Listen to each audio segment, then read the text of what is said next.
Good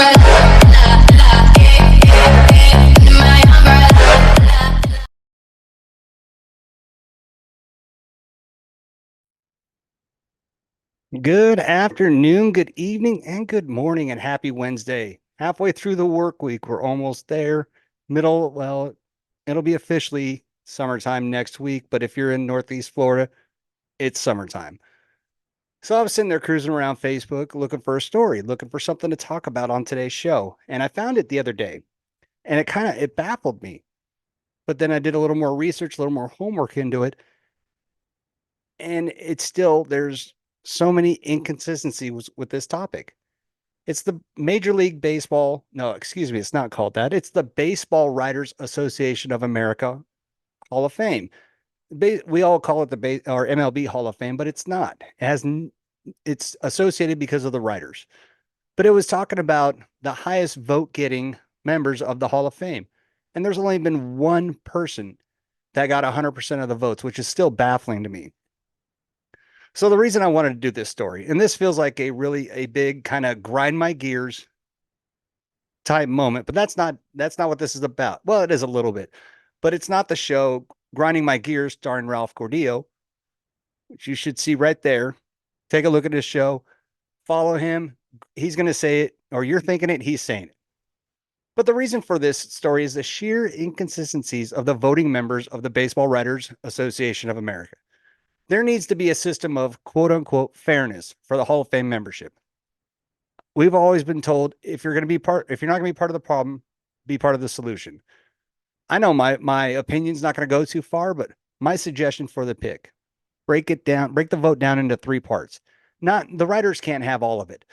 You got to have one of those players that don't get along with the baseball writers, and so you're not going to get their vote. Oh no, Barry Bonds not going to get their vote. He wasn't the nicest guy to the press, but they also weren't the nicest people to him either. My suggestion: 50% of the vote would go to the writers. They deal with them more often. 25% of the vote would go to the current members of the Hall of Fame. And then finally, 25% of the vote to the fans. The fans and the current members should, in my opinion, should have a say. One, you're inviting a member into your fraternity. And two, these players are, yes, they're there for themselves. They're playing a great game, but they're there for us to entertain us. Let me scroll down a little bit. So before I get into, I did another top 10. I'm going to do it from 10 to 1 of the highest vote getting Hall of Famers all time. But first, there's some FAQs. I went straight to the BBWAA website. And these are the frequently asked questions. What do the Baseball Writers Association members vote for? The members vote for annual awards in each league: MVP, Cy Young, Jackie Robinson Rookie of the Year, and Manager of the Year. The Writers Association created these awards. Baseball Writers Association members also vote for the Hall of Fame. Which Writers Association members vote for the annual awards? 2 writers from each MLB city are recommended by the local chapter chairman and approved by the national secretary and treasurer to vote for each award. Writers from the National League City vote for NL awards, and writers from the American League cities vote for AL awards, making 30 voters for each award. Most traveling beat writers will vote for at least one annual award each year. In some chapters, columnists or backup writers may also vote. Any active member of the Baseball Writers Association is eligible to vote for annual awards, regardless of his or her number of years in the organization. Some honorary vote members may also vote. What does the Hall of Fame ballot include? About 30 players are selected by a special 6-member screening committee, which pairs down the list from all those meeting the eligibility criteria. Writers may vote for up to 10. The following instructions are included on the ballot.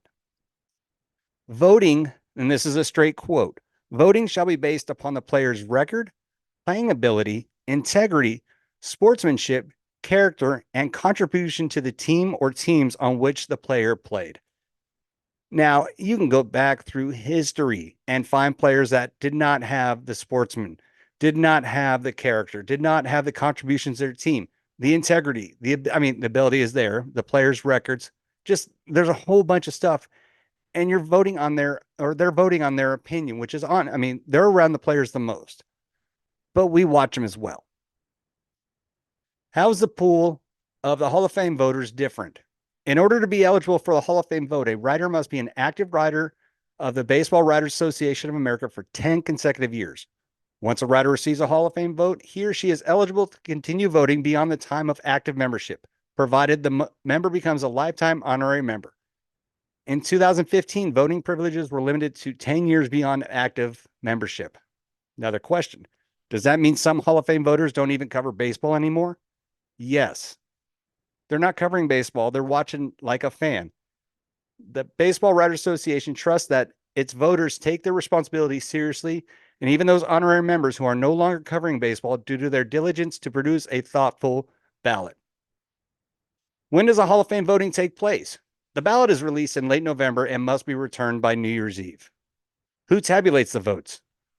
O'Connell, with the assistance of a representative from the accounting firm of Ernst & Young. The results are announced in January. How many votes are required for induction? A player must be named on 75% of the ballots returned to be elected to the Hall of Fame. Blank ballots count toward the overall total, but unreturned ones don't.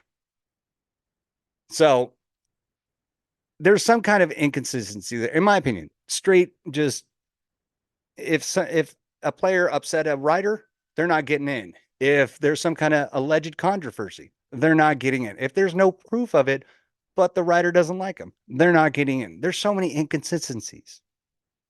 So the next story I'm going on is the top 10 highest vote getters. I'm going to go from 10 to 1.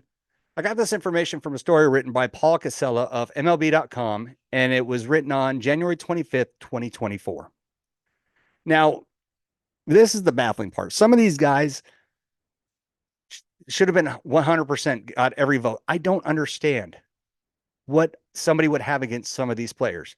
Number 10, Mr. Padre himself, Tony Gwynn, voted in 2007. Out of the 545 votes eligible, he got 532, 97.6. What the hell? If it wasn't for the 94 strike, then Tony Gwynn would have been another player that hit 400. Few players have controlled the bat as well as Gwynn, who racked up 8 batting titles in his 20-year career, spent entirely in San Diego. He hit 394 in 1994, which remains the highest average by any player since Ted Williams hit 406 in 1941. He finished with a lifetime batting average of 338 and never struck out more than 40 times in a single season. Gwynn also had just one 3-strikeout game in 2,440 contests. Tony Gwynn hits every one of those categories. You walk around San Diego, you talk about Padres baseball, the man has a statue in the park, inside the park. He has a statue. He's Mr. Padre, and he didn't get 100% of the votes. There's a suspect flag. Next up, number 9, Hammerin' Hank Aaron was voted in 1982. Out of 415 votes, he got 406, 97.8%. Hank Aaron eclipsed Babe Ruth's all-time home run record in 1974, a mark that Babe Ruth held since 1921. Aaron finished his career with 755 home runs and sat atop the leaderboard in 2007 when Barry Bonds took over the top spot. Though he no longer holds the home run title, Aaron remains the all-time leader with 6,856 total bases. The 25-time All-Star won a pair of batting titles and led the league in homers 4 times, while his 15 30-home run seasons are tied with Alex Rodriguez for the most all-time. And he didn't get 100% of the votes. George Brett voted in 1999.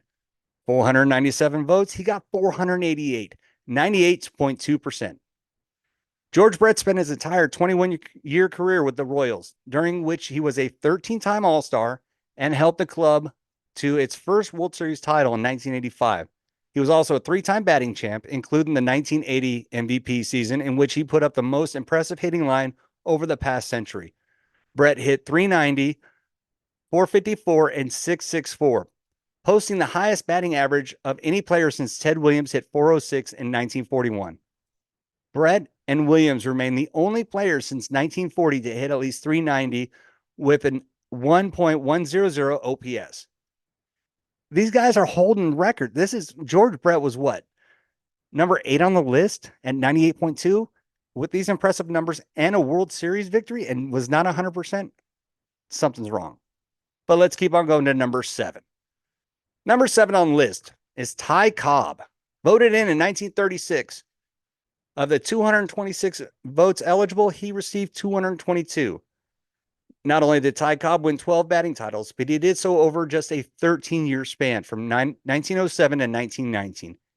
He hit 377 with a 967 OPS, 744 stolen bases, and just 472 strikeouts, an average of 36 per season during that stretch.